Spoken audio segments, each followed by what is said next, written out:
হরে Krishna everyone, শান্তি servant of কৃষ্ণর আরেকটি নতুন ব্লগে আপনাদের সকলকে স্বাগত জানাই। আজকের ভিডিওটা শুরু হচ্ছে আমার মামার বাড়ি থেকে। তো মামার বাড়িটা একটা শীতলা পুজোর অনুষ্ঠান উপলক্ষে রেঁধে খাওয়ার দিনের জন্য মামা মাইমারা আমাদেরকে নিমন্ত্রণ করেছিল। তো সেই কারণে আমরা পৌঁছে গিয়েছিলাম মামার বাড়িতে। তাই আজকের ভিডিওটা সম্পূর্ণ মামার বাড়ির রিলেটেডই আছে। আশা করছি আপনাদের ভালো লাগবে, তাই পুরোটা দেখতে থাকবেন। তো প্রথমেই আপনাদেরকে দর্শন করাই আমার মামার বাড়ির সব থেকে সুন্দর স্থান, সেটা হচ্ছে মামাদের ভগবানের মন্দির। তো দেখুন, ভগবানের মন্দিরটা খুব সুন্দর। রাধা মাধব, পঞ্চতত্ত্ব ভগবান, নৃসিংহ ভগবান, নীল মাধব, জগন্নাথ, বলরাম, সুভদ্রা, মহারানী সবাইকে খুব সুন্দর আলেখ্যতে ফুল দিয়ে সাজানো ছিল। মন্দিরটা খুব বড় করে মামা মাইমা বানিয়েছে, খুব সুন্দর লাগছিল। সঙ্গে আমার লাড্ডু গোপাল এবং জগন্নাথ, বলরাম, সুভদ্রা, মহারানীও গিয়েছিল। তাদেরকেও মন্দিরে বসিয়ে দিয়েছি আর অল্প করে ফুল দিয়ে সাজিয়েও দেওয়া হয়েছে।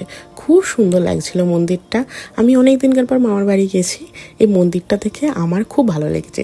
তাই ভাবলাম আপনাদের সাথে শেয়ার করি, আপনাদেরও মন্দিরটা দেখতে খুব ভালো লাগবে। মন্দিরটা অনেকটা জায়গা জুড়ে ছিল, পুরো স্টেপ বাই স্টেপ খুব সুন্দর করে ভগবানকে থাক থাক করে যেরকমভাবে থাকে ভগবানের আলেখ্য বিগ্রহ, সেই রকমভাবেই সাজানো ছিল। তো ভোগ নিবেদন করে দেওয়া হয়েছে। তারপর এখানে ভোগ আরতি চলছে, ভোগ আরতির গান চলছে, তারপর ভোগ আরতি হবে। তো ভগবানকে ভোগ নিবেদন করার পর এখানে ভোগ আরতিরই ব্যবস্থা হচ্ছে। অনেক কিছু সেদিনকে ভগবানকে ভোগ নিবেদনের জন্য প্রসাদ বানানো হয়েছিল। আর এই নিচের দিকে দেখুন, গুরু পরম্পরা এবং মামা মাইমার যে গুরুদেব তারা আছে, তাদেরকে খুব সুন্দর করে ফুল দিয়ে সাজানো ছিল। আর এখানে শুধু আমার গোপাল এবং জগন্নাথ, বলরাম, সুভদ্রা, মহারানী নয়, আমার মা বাবার রাধা মাধবও গিয়েছিল। এই যে দেখুন, কাঁদা ফুলের মালা দিয়ে খুব সুন্দর করে সাজানো হয়েছে। আর মন্দিরের চারিদিকে খুব সুন্দর সুন্দর আলেখ্য ছিল, যেগুলো মন্দিরকে সাজানো হয়েছে। খুব সুন্দর লাগছিল, খুব বড় করে মন্দিরটা ছিল। প্রত্যেকটা বাড়িতেই আমার মনে হয় মন্দিরটা আমাদের কাছে খুব গুরুত্বপূর্ণ স্থান, যেখানে ভগবান অবস্থান করবে। তো সেই স্থানটাকে যদি আমরা খুব সুন্দর করে সাজিয়ে রাখি, সেটা কিন্তু খুব ভালো লাগবে। তো মামা মামিমারা সেরকম ভেবেই খুব সুন্দর করে স্থানটাকে, মন্দিরটাকে সাজিয়ে দিয়েছিল এবং খুব বড় করে মন্দিরটা তৈরি করেছিল। তো মামা মামিমারাও বৈষ্ণব ধর্মে দীক্ষিত, তাই এত সুন্দর করে ভগবান দর্শন করার পর আমাদের সবার খুব ভালো লেগেছিল। তো ভগবানকে ভোগ আরতি, ভোগ নিবেদন করার পর এখন সবাই প্রসাদ পেতে বসে গেছে। তো এই সেদিনকে অনেক সবাই গিয়েছিলাম আমরা, মানে আমরা, আমার মা বাবা, আমার মাসিরা, মাসির মেয়েরা, তার ছেলেরা, অনেকেই সেই দিনকে মামার বাড়িতে উপস্থিত ছিলাম। তো সেদিনকে ভগবানের ভোগেতে অনেক কিছু মেনু ছিল। স্যালাড ছিল, পনির ছিল, চাটনি ছিল, মিষ্টি ছিল, পরমান্ন ছিল, দই ছিল, ঢেঁড়স আলুর একটা তরকারি ছিল, ডাল ছিল, পটলের দুলমা ছিল, আর শাক ভাজা ছিল, আর অবশ্যই অন্ন ছিল। দুপুরবেলা ভোগ নিবেদনের পর এখানে সবাই একে একে প্রসাদ পেতে বসে গেছে। সবাই খুব আনন্দের সাথে প্রসাদ পাচ্ছিল। আর এই যে মামার বাড়িতে রেঁধে খাওয়ার উৎসবের জন্য যাওয়া, এটা অনেক বছর পর আমরা গেছি। এটা মেনলি শীতলা পুজো উপলক্ষে হয়। শীতলা পুজোর পরের দিন রেঁধে খাওয়া পুজো হয়। আর মামার বাড়িতে যে শীতলা পুজোটা, সেটা হয় দোলের দিন, আর তার পরের দিন রেঁধে খাওয়া পুজোটা হয়। তাই সেই উপলক্ষে এই এক বছরের, সারা বছরের এই একটা দিন সবাই চেষ্টা করে মামার বাড়িতে যাওয়ার, যাতে সবার সাথে সবার দেখা হয়। তো যে মেন শীতলা পুজো উপলক্ষে অনুষ্ঠানটা হয়, সেই এখন শীতলা পুজোটাই আপনাদেরকে দেখাচ্ছি। তো আমার মামার বাড়ির একদম সামনেই শীতলা ঠাকুরের মন্দিরটা, তাই সেখানে সেদিনকে প্রচুর ভক্তের সমাগম হয়েছিল। আর যেহেতু সারা বছরের একবার শীতলা পুজো হয়, তাই খুব বড় করে এখানে শীতলা পুজো অনুষ্ঠিত হয়। বিভিন্ন জায়গা থেকে ভক্তরা আসে শীতলা পুজোয় এখানে অনুষ্ঠানটা দেখার জন্য। তারপর যেহেতু সবার সাথে দেখা হয়েছে, তাই একটু হাসি মজা হচ্ছিল। সবার সাথে একটু হরে কৃষ্ণ বলা হচ্ছিল, যে সবাই হাত তুলে হরে কৃষ্ণ করো। তারপরে এখানে বাতাসা একটা ছড়ানোর ব্যাপার আছে শীতলা পুজোয়। সেই বাতাসাই মাসিরা ভগবানকে দেখিয়ে প্রসাদে করে নিয়ে এসেছিল, এই বাতাসাটাই ছড়ানো হবে। আমার বাবার জন্য মা কিছু বাতাসা আনিয়েছিল, যেটাই ছড়ানো হওয়ার জন্য আমাকে মাসি প্রসাদ করে দিয়ে গেছে, যাতে এবার এইগুলো ছড়ানো হয়। আর এই যে দেখুন, চারিদিকে একদম বাতাসা ছড়ানো শুরু হয়ে গেছে। অনেকটা বাতাসা ছিল, তাই মা, আমি, মানা, এই যে মানা, এই হচ্ছে মাইমার মেয়ে, তো আমরা সবাই মিলে এই বাতাসা ছড়াচ্ছিলাম। এই মামা মাইমাকে আপনারা এর আগের একটা ভিডিওতে দেখেছেন, যেটাতে আমরা পিকনিক করতে গিয়েছিলাম ইকো পার্কে সবাই মিলে। তো সেই ভিডিওটাতে আপনারা দেখেছেন। তো সেই মামা মাইমাই নিমন্ত্রণ করেছিল, অনেকদিন ধরেই বলছিল আসার জন্য, আর বহু বছর আসা হয়নি। বিয়ের পর কোথায় একবার এসেছিলাম, তারপর প্রায় 3-4 বছর হয়ে গেছে মামার বাড়িতে আসাই হয়নি।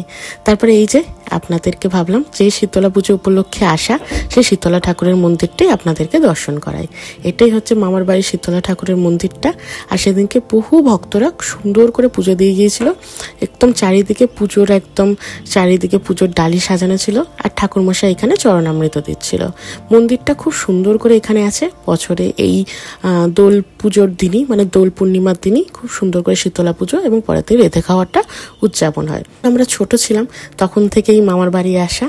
আর এই যেদিন রেঁধে খাওয়া হয় সেদিনকে গন্ডি কাটা এবং মানসিক একটা ধুনোপুরারও পুজো হয়। তো এই মাসিরা সবাই ধুনো পড়েছিল, তাই ধুনো পুড়ে এসে একটা বাইরে সবাই মুড়ি প্রসাদ পেতে বসেছিল। সকাল থেকে যেহেতু উপোস করা থাকে, তাই ধুনো পোড়ার পর এখানে সবাই বসে একসাথে মুড়ি পায়। তারপরে এই হচ্ছে আমার দাদু, যে হচ্ছে পুজো নিয়ে এসেছিল। ভাবলাম আপনাদেরকে একটু দাদুকে দেখাই। এইটা হচ্ছে আমার দাদু। আর প্রথমে প্রসাদ পাওয়ার সময় একজন লাল কালারের শাড়ি পরে বসেছিলেন, উনি হচ্ছেন আমার দিদিমা।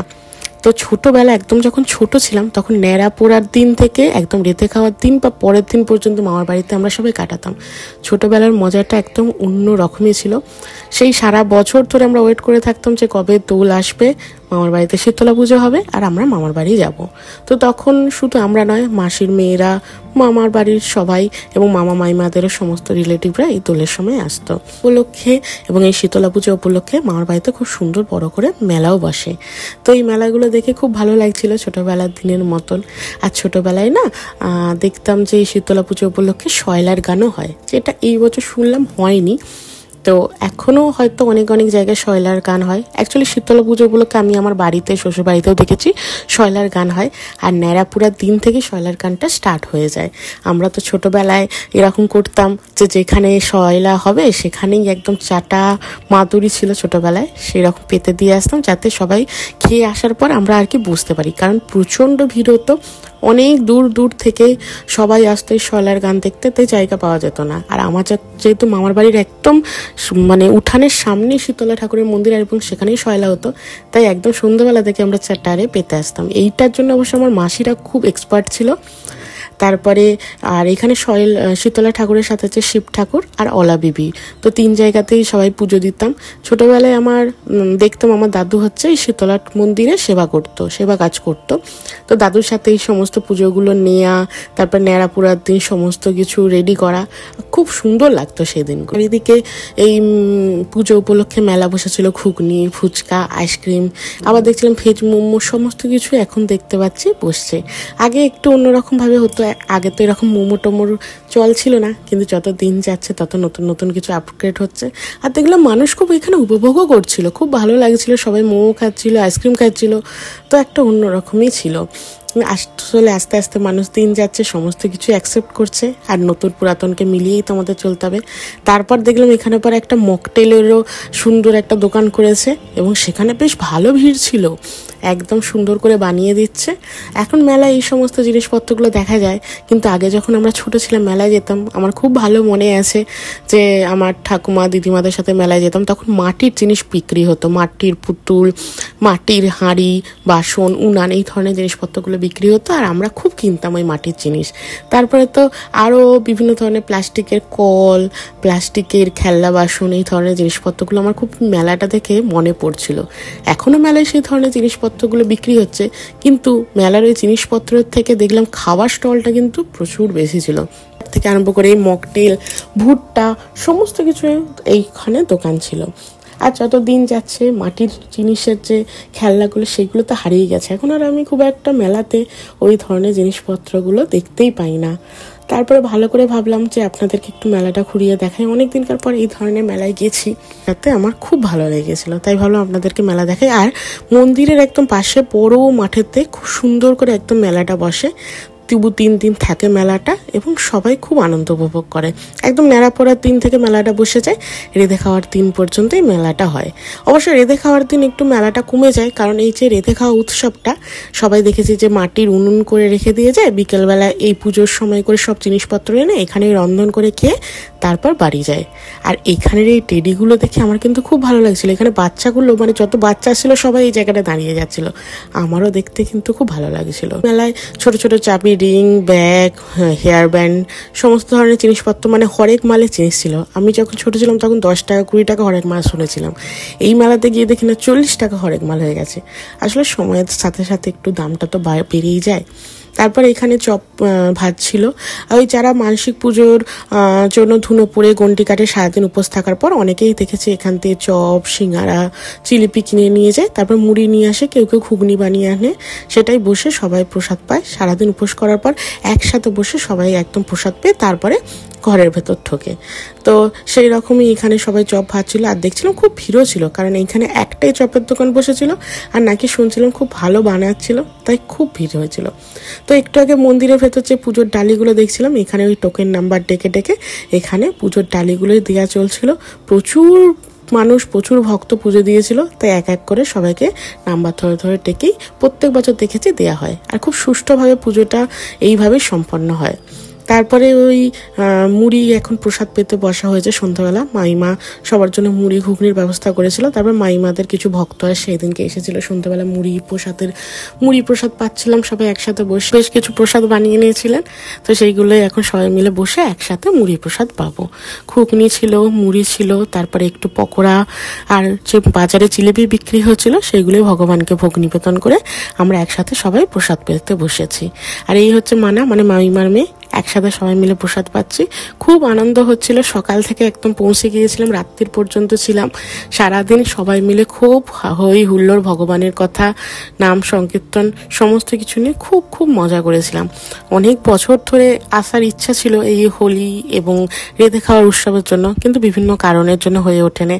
আর এই বছর যেহেতু দোলটা শুক্রবার পড়েছিল আর রেঁধে খাওয়াটা শনিবার পড়েছিল, অফিস ছুটি থাকার জন্য একদম পরপর, তাই ভেবেছিলাম এই বছর মামার বাড়ি যাব। যদি পরের বছর সুযোগ হয় আবার হয়তো মামার বাড়িতে আসবো, কারণ খুব মজা করেছে এই বছর আমরা সবাই মিলে। আর মেন যে এবার রেঁধে খাওয়ার যে পুজো উৎসব সেটা শুরু হয়ে গেছে। এটা মন্দির থেকে একটা টাইম বলে দেয় যে এই টাইমের পর থেকে আপনারা রন্ধনটা স্টার্ট করতে পারেন। তো সেই অনুযায়ী একদম রন্ধনটা শুরু হয়ে গেছে।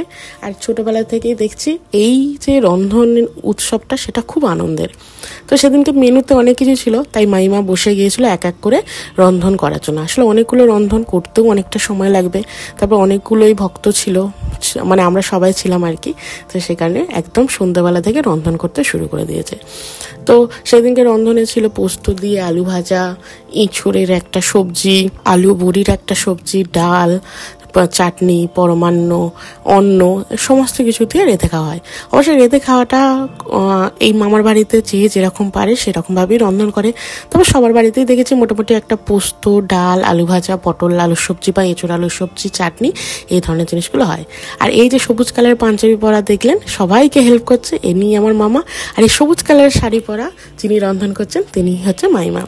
তো মামা মাইমার মেয়ে এবং দাদু দিদিমা নিয়ে আমার মামার বাড়ি, যেখানে অনেক দিনকার পর আসতে পেরে খুব ভালো লেগেছে। তাই ভাবলাম এই এত আনন্দের দিন, এত আনন্দের সমস্ত কিছু ছোট্ট করে একটু ক্যামেরা বন্দি করে রাখি এবং আপনাদের সাথে শেয়ার করি। আশা করছি আপনাদের ভিডিওটা দেখতে ভালো লাগছে। তো মাইমা প্রথমে এঁচড়ের আলুটাকে ভেজে নিয়ে তারপরে এঁচড়টাকে ভেজে এক এক করে এঁচড়ের প্রিপারেশনটা করছে। আর মা একটু মাইমাকে সহযোগিতা করে দিচ্ছিল। সেদিনকে আসলে খুব গরম ছিল, তাই আমরা সবাই ভেবেছিলাম যে অনেকটা করে মাথায় ফুল লাগাবো, কিন্তু গরম থাকার জন্য অল্প অল্প করে সবাই মিলে ফুল লাগিয়েছিল। আর খুব সুন্দর করে সবাই আনন্দ উপভোগ করছিলাম। ভাজা চলছে আর ওইদিকে ইঁচড় আলুর প্রিপারেশনটা হচ্ছে। আবার ওইদিকে ডালও সেদ্ধ হচ্ছিল। তো এক এক করে যেহেতু সন্ধ্যেও হয়ে যাচ্ছিল, তাই এক এক করে প্রিপারেশনটা মামা মাইমারা খুব তাড়াহুড়ো করেই রন্ধনগুলো করছিল। তারপর আবার মামা মাইমাদের যে গুরুদেবের ওইখান দিয়ে কিছু ভক্তদের আসার, কিছু ব্রহ্মচারীতে আসার কথা ছিল, তাই তাদের পাঠেরও একটা ব্যাপার ছিল। তাই সবাই মিলে চেষ্টা করা হচ্ছিল যে তাড়াহুড়ো করে যাতে রন্ধনটা হয়ে যায়। আর এইখানে মাতাজি টমেটো, কাঁচা লঙ্কাগুলো আমান্য করে দিচ্ছিল। আর মাইমা ততক্ষণে এঁচড় ভাজাও হয়ে যাচ্ছিল। খুব সুন্দর করে সেদিনকে রন্ধন হচ্ছিল। তারপরে এই দিনকে রেঁধে খাওয়ার নিয়ম, সবাই মিলে ভগবানকে ভোগ নিবেদন করে আবার দুর্বেলার মতন একসাথে বসে বাইরে আমরা সবাই পাত পেরে একদম প্রসাদ পাবো। তো এঁচড় করার জন্য প্রথমে তেজপাতা, কাঁচা লঙ্কা, শুকনো লঙ্কা দিয়ে ফোড়ন দিয়ে দিয়েছে, 5 ফোড়নও দিয়েছিল।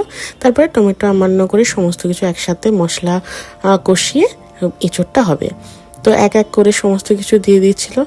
আর এই রান্নাগুলো করতে খুব সুন্দর লাগছিল, সবাই মিলে খুব আনন্দ করে গল্প করতে করতে মাইমা রান্না করছিল, আমরা সবাই দেখছিলাম, খুব ভালো লাগছিল।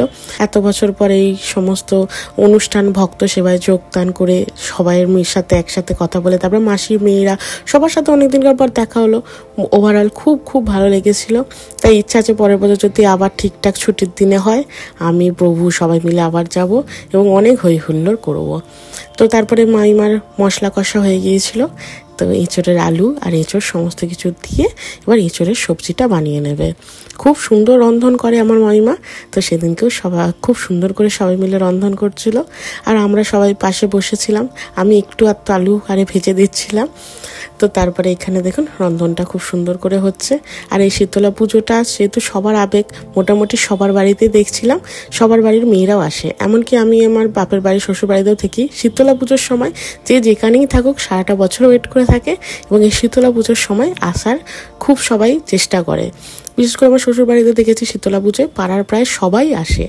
তো তারপরে এঁচোড়টা কথা বলতে বলতে মাইমার হয়েও গিয়েছিল। তারপরে উপর থেকে ধনে পাতা ছড়িয়ে এঁচোড়ের প্রিপারেশন মোটামুটি কমপ্লিট হয়ে গিয়েছিল। উপর থেকে গরম মশলা করে ছড়িয়ে দিয়ে এঁচোড়টা নামিয়ে নেবে।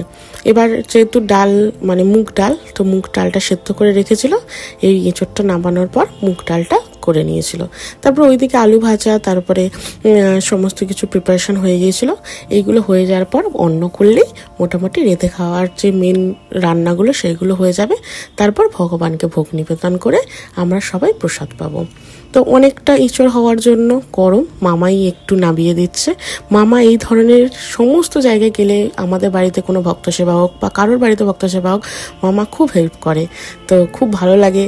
আর মামা একদম খুব মন দিয়ে এই ধরনের ভগবানের সেবাগুলো করার চেষ্টা করে, তাই আমাদেরও সবার খুব ভালো লাগে।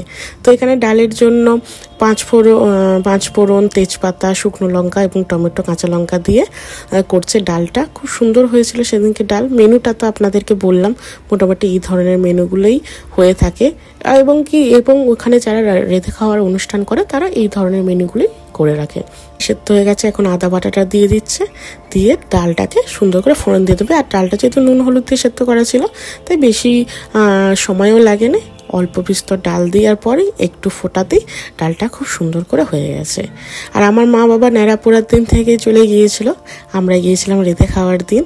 তো খুব খুব মজা হয়েছে। আর মামার বাড়িতে যে ন্যাড়া পোড়া, সেটা একদম শীতলা মন্দিরের সামনেই হয়, খুব বড় করে একদম ন্যাড়া পোড়াটা হয়। অনেকেই এই ন্যাড়া পোড়া এখন করে দেখি, আমিও আগের বছর সুন্দর করে ন্যাড়া পোড়া করেছিলাম, কিন্তু এই বছর আর সম্ভব হয়ে ওঠেনি। করলে অবশ্যই আপনাদের সাথে শেয়ার করতাম, কিন্তু এই বছর আমাদের ন্যাড়া পোড়া করে উঠতে পারিনি। কিন্তু মামার বছর প্রত্যেক বছর ন্যাড়া পোড়া সুন্দর করে হয়। তারপরে মামার বাড়িতে মামা মাইমাদের আশ্রম থেকে, যেখান থেকে গুরুদেবের সমস্ত ভক্তরা ব্রহ্মচারীরা চলে এসেছিল, তারা একটু হরিনাম সংকীর্তন করছিল। তো সেবা মানে গেলাম, ভক্তের সাথে দেখা করলাম, চলে এলাম, সেটা নয়, সঙ্গে ভগবানের নাম কীর্তন যদি হয় তখনই কিন্তু প্রকৃত অর্থে ভক্ত সেবা পূর্ণ হয়। তো সেই রকমই সন্ধ্যাবেলা একদম ব্রহ্মচারীরা এসে একটু পাঠ, হরিনাম সংকীর্তন দিচ্ছিল। সমস্ত কিছু সারাদিন রন্ধন করার পর এই হরিনাম সংকীর্তন শুনে মনটা খুব ভালো লাগছিল। ওনারা সুন্দর করে পাঠ দিচ্ছিলেন কীভাবে ভগবানের সেবা করা উচিত, কেন আমরা ভগবানকে সেবা করব। আমাদের প্রত্যেক দিনের গুরুত্বপূর্ণ বিষয় হয়ে ওঠা উচিত যে ভগবানকে আমরা কিভাবে সেবার মনোভাব রাখবো ভগবানের প্রতি। ওনাদের ভক্ত এবং আমাদের মাতাজি, প্রভু, মামার বাড়ির সবাই, আমরা সবাই মিলে বসে হরিনাম সংকীর্তন করছিলাম। তারপর মামিমা ভগবানকে ভোগ নিবেদন করে দিয়েছে। তারপর একে একে ভগবানের ভোগ প্রসাদ পাওয়ার পালা। তো সেদিনেরটা খুব আনন্দ করে আমরা কাটিয়েছি মামা মাইমাদের এত সুন্দর করে আমন্ত্রণে। তো এই ছিল আমার মামার বাড়ির ভিডিও। কেমন লাগলো অবশ্যই কমেন্ট করে জানাবেন, ভালো লাগলে একটা লাইক করে দেবেন, আর যারা এখনো সাবস্ক্রাইব করেনি প্লিজ সাবস্ক্রাইব করে দেবেন। দেখা হবে নতুন আরেকটা ভিডিও নিয়ে। হরে কৃষ্ণা।